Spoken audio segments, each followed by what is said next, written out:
Bonjour encore une fois. Donc là maintenant, on va, après avoir fait le temps des annonces, donc je vous invite à tourner dans les annonces là ou de cliquer sur le lien pour les annonces. Là, on va y aller avec le repas du Seigneur. Et puis, ceux qui ont leur Bible, je vous invite à tourner dans le Lévitique. Sinon, vous pouvez aussi simplement écouter. Là, je vais faire le chapitre 1 aujourd'hui, juste expliquer le repas du Seigneur un petit peu à la lumière du chapitre 1 du Lévitique. Mais avant, on va aller dans la prière. Alors, tendre Père, merci de cette occasion qu'on a encore de se rappeler de la mort de ton Fils et puis de sa résurrection, bien sûr. Seigneur, on veut, au travers de ça, on veut goûter à ton amour, on veut, Seigneur, savourer cet amour que tu as eu pour nous, que tu as encore et que tu auras toujours pour nous. Seigneur, que tu puisses nous révéler cet amour-là, la grandeur de ce sacrifice-là, Seigneur, qui a été offert pour nous. Alors, bénis-nous ensemble, rapproche-nous malgré l'éloignement, que tu puisses nous rapprocher grâce à ce temps, dans le nom de Jésus. Amen. Donc, Lévitique, chapitre 1, la lecture commence. L'Éternel appela Moïse de la tente de la rencontre. C'est intéressant de voir que le tabernacle est appelé la tente de la rencontre. Hein. Donc, si on veut savoir comment rencontrer Dieu, c'est un bon livre à étudier. Il lui dit, transmet ses instructions aux Israélites. Lorsque quelqu'un parmi vous fera une offrande à l'Éternel, il offrira du bétail, du gros ou du petit bétail. Bon. Puis après, il commence vraiment avec il y a 5 sacrifices dans le culte de l'Ancien Testament. Et puis ici, on commence avec celui de l'Holocauste, qui se trouve à être le sacrifice le plus important, si on peut dire. Celui qui est de base, qui devait être fait d'une manière continuelle. Donc, c'est un sacrifice perpétuel. Et il y a une raison pour ça, c'est que vous savez que chacun des sacrifices nous renvoie à Jésus, puis nous montre un des aspects de ce que Jésus a accompli sur la croix pour nous. Donc, ça, c'est le plus important, l'Holocauste, qui est vraiment le sacrifice de consécration. Le sacrifice complet, entier. Hein? Ça, c'est bien important. Donc, et ça parle du fait qu'on est complètement... Jésus s'est donné complètement pour nous, puis qu'on est complètement pardonné aussi par lui. Donc, ce sacrifice-là est parfait, ce sacrifice-là est complet. Et ça, c'est essentiel parce comme chrétien, on continue même à pécher. Sans le vouloir, mais c'est ce qu'on fait. Et donc, si on n'avait pas le sacrifice de l'Holocauste, eh bien, notre salut serait remis en question à chaque fois que l'on pêche. Mais étant donné que c'est un sacrifice perpétuel, eh bien, c'est une base que Dieu a donnée. Il couvre nos péchés de toute façon. Tous nos péchés sont couverts, passé, présent, futur. Il n'y a rien qui peut nous enlever de cette couverture-là. Alors, on va voir un deuxième sacrifice qui est le sacrifice pour les péchés, pour les péchés de culpabilité. On va le voir, ce deuxième sacrifice-là plus tard, mais ça, c'est pour les péchés qu'on a conscience dans notre vie après. Et puis, on a d'abord et avant tout ce sacrifice-là qui est valable tout le temps, qui couvre, même si on ne confesse pas tout et on ne sait pas tout ce qu'on fait de mal dans notre vie, ça a été donné pour les péchés, justement, qu'on ne connaît pas. Et donc, c'est ça qui nous donne l'assurance du salut, qu'il y aura toujours un sacrifice, ou il y aura toujours une partie du sacrifice de Jésus qui s'applique à nous, et qui restera valable tout le temps et qui garantit notre salut. Alors ça, c'est extrêmement important de comprendre ça. Alors il dit ici, il parle de l'Holocauste, là. Il dit au verset 3, « Si son offrande est un holocauste de gros bétail... » Alors, il y avait ici, il pouvait offrir soit du gros bétail, un bœuf, un taureau, un mouton, ou il pouvait aussi une tourterelle. Donc, pourquoi ces trois distinctions-là ou ces différentes sortes de sacrifices? Eh bien, c'est pour montrer que le sacrifice de Jésus est accessible à toutes les bourses ou à toutes les catégories sociales. C'est pas parce que tu es pauvre que tu es empêché d'avoir part à ce pardon puis à cet accès auprès de Dieu. Que tu sois de n'importe quelle classe sociale, eh bien, il y a un accès pour toi selon tes moyens, même si tu n'as rien à payer. Mais les gens devaient offrir ces animaux-là quand même. Et puis, ceux qui n'avaient pas les moyens d'offrir un bœuf pouvaient toujours offrir un autre animal qui était moins dispendieux. Alors, si son offrande est un holocauste de gros bétail, il offrira un mâle sans défaut. Ça, c'est important parce que ça représente Jésus. Dans la description de ce qui est fait de ces sacrifices-là, il y a des détails qui sont spirituels, je pense. Je suis sûr, même. Mais il y en a d'autres que c'est seulement pratique. Je ne sais pas si on doit leur donner un sens spirituel. Alors, il y a des détails comme ça. Donc, là, ça reste à voir lesquels sont d'ordre spirituel, lesquels sont d'ordre pratique. Mais ici, le mâle sans défaut, c'est clairement une allusion à Jésus. Puis, ça dit que sans défaut. Hein? Alors, c'est pour ça que Jésus devait être sans péché, pour s'offrir pour nous. Ça, c'est un détail spirituel, on ne peut pas passer à côté. Il l'offrira à l'entrée de la tente de la rencontre. Donc, une fois qu'on avait franchi le parvis extérieur qui séparait les gens, c'était un lieu saint. Ils entraient par la porte. Jésus dit « Je suis la porte ». Donc, dans le tabernacle, la porte du parvis, de la cour extérieure, eh bien, la porte, c'est Jésus. Puis, juste après, il y a, en face de la porte, il y a l'autel des sacrifices, l'autel de bronze, hein, qui, c'est la première chose qu'il faut faire en entrant dans la demeure de Dieu. C'était d'amener un sacrifice, puis que ce sacrifice-là soit offert sur cet autel-là. Avant de passer aux autres étapes, la porte d'entrée, finalement, pour aller plus loin avec Dieu, alors c'est d'abord et avant tout l'autel des sacrifices. Alors, on ne peut pas aller plus loin si on n'offre pas à Dieu ou si on ne prend pas Jésus comme sauveur. C'est ça qui est là. Après, il y a d'autres étapes, mais ça commence par là. Donc, si on n'accepte pas Jésus-Christ comme sauveur, le reste de notre vie de culte, de religieuse, ça ne vaut absolument rien. Alors ça, c'est bien important.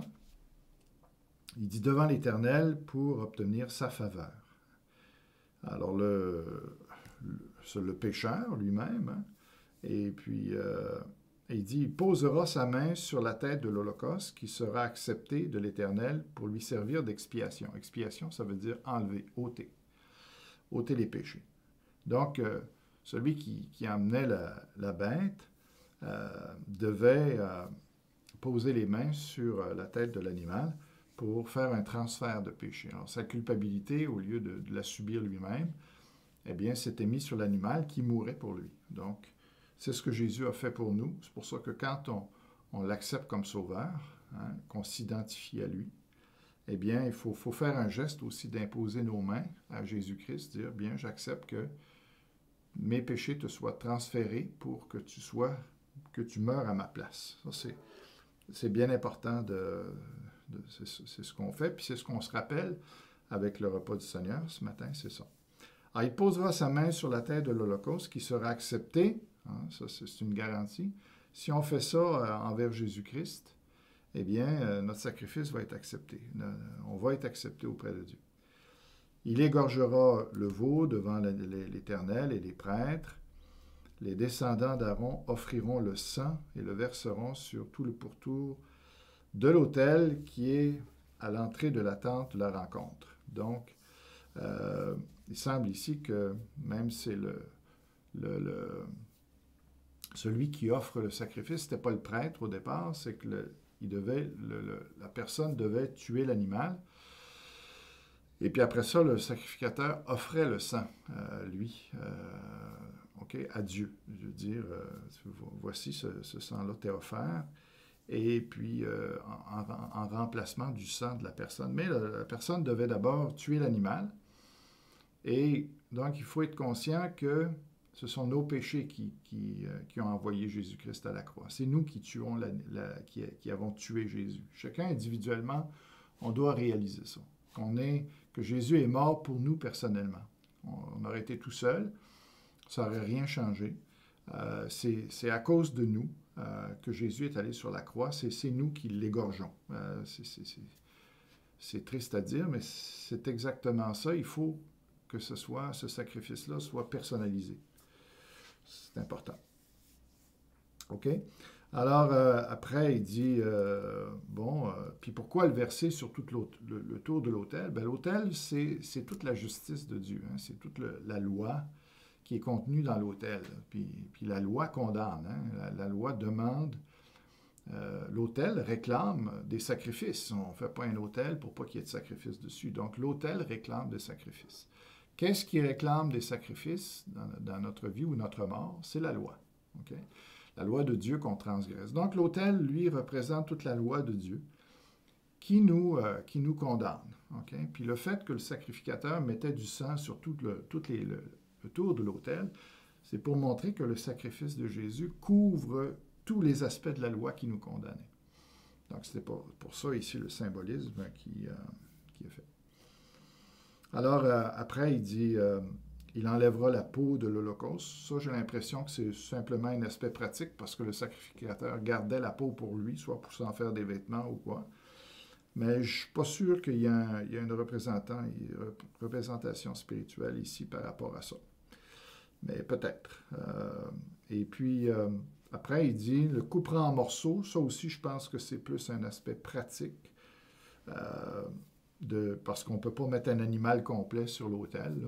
D'abord, ça fait lourd à lever, mais donc par morceaux. J'ai l'impression que ça non plus, ça ne touche pas à la personne de Jésus, qui n'a eu aucun os brisé. Je ne sais pas si on peut faire le parallèle avec ça, mais en tout cas. Les descendants du prêtre Aaron mettront du feu sur l'autel et arrangeront du bois sur le feu. Le feu, ça représente la sainteté, hein, qui détruit tout ce qui est mal, tout ce qui est péché.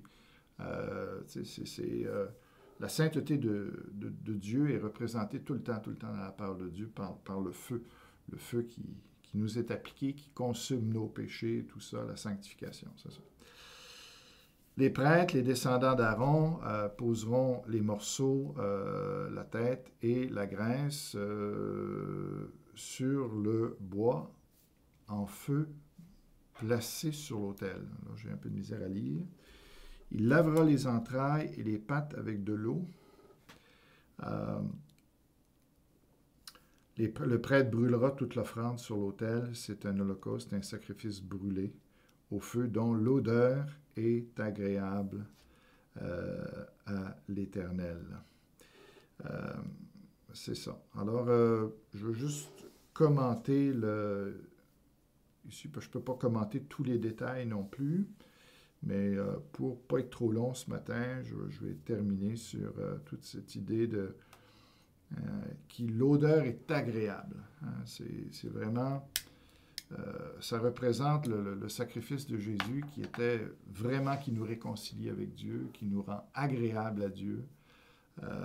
Puis en même temps, bien, l'Holocauste, ça parle du sacrifice de Jésus, mais en même temps aussi, ça parle de notre consécration. Qu'est-ce que Dieu s'attend?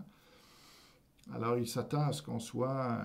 Je pense que c'est de ça que Paul parle aussi dans Romains 12:1, quand il dit... qu'on se livre, qu'on soit un sacrifice vivant, ce qui sera de votre part un culte raisonnable. Hein? agréable à Dieu. Hein? C'est ça qu'il dit dans Romains 12. Hein? Et, agréable à Dieu, ça fait référence à ça ici.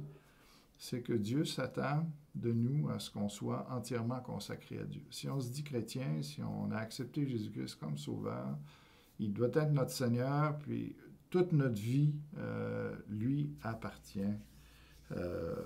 C'est ça.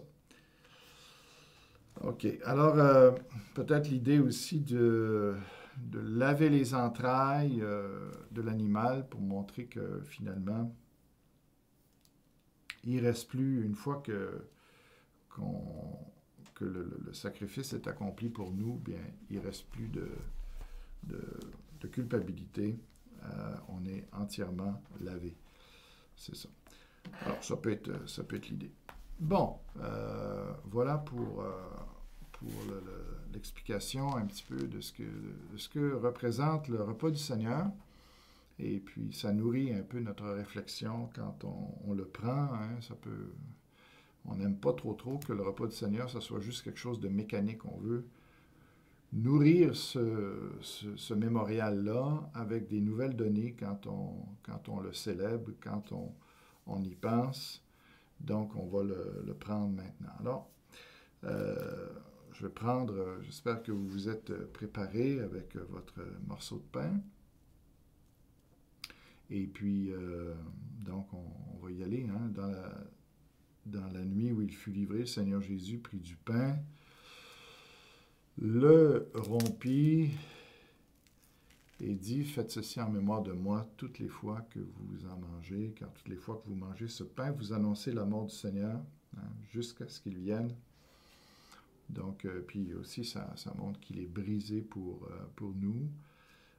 Donc, on veut prendre ce morceau de pain-là ce matin pour se rappeler que Jésus a été brisé pour nous, que son sacrifice est un holocauste qui nous rend agréable à Dieu, puis on peut remercier Dieu pour ça.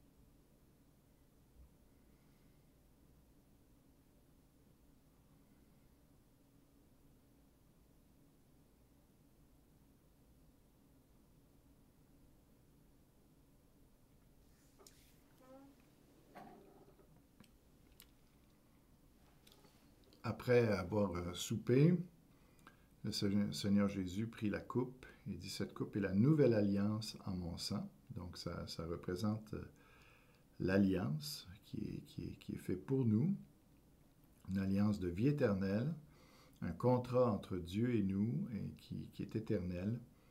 Donc, on veut se rappeler qu'il a versé son sang pour nous. Habituellement, il prenait du vin.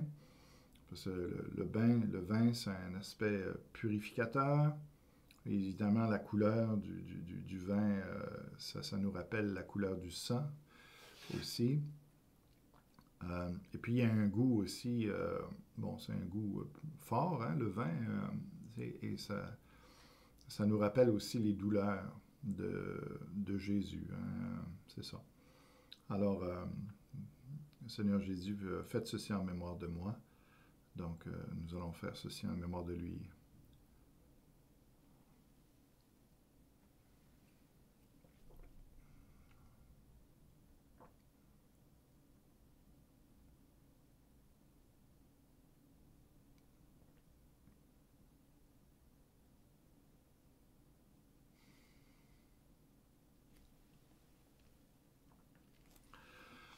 Merci Seigneur pour ton sacrifice.